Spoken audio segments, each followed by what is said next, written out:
આજે દોસ્તો અમે ભગવાન સિદ્ધેશ્વર મહાદેવના દર્શન કરવા પૂજા કરવા આવ્યા છીએ, પણ દરિયાની અંદર એટલું બધું કરંટ છે કે ત્યાં જવાય એવું નથી. પણ થોડો કલાક અડધો પોણો કલાક રાહ જોઈશું એટલે ત્યાં જવા માટેનો માર્ગ થઈ જાય છે.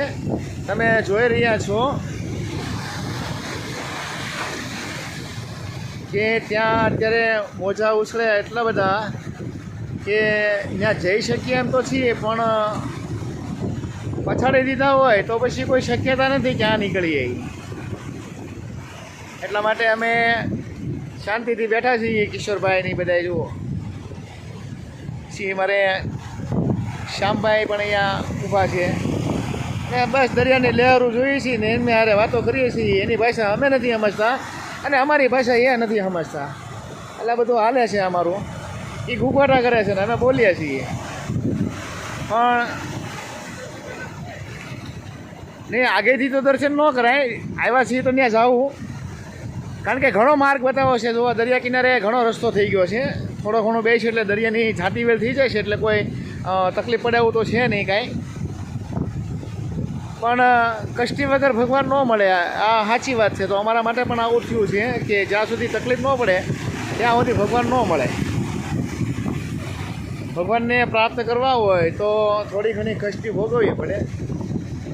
પણ અમારા મહાદેવ એટલો બધો દયાળુ છે, પણ અમને કષ્ટી ભોગવવા માટે કે તમે સમયને વેઇટ કરો, તમારે જોખમ કોઈ કરવાની જરૂર છે નહીં. એટલે થોડો ઘણો માર્ગ તો થઈ ગયો છે, અહીંથી હલાય એવું પણ થઈ ગયું છે. અહીંથી ચાલીને પણ જઈ શકીએ એમ છીએ, પણ ત્યાં જે ભાખાડું છે ત્યાં પાણી ભટકાય ને એટલા માટે અમે અહીંયા વાટ જોઈએ છીએ.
આવો દરિયો મેં ગાંડો મારી જિંદગીમાં પહેલી વાર જોયો છે.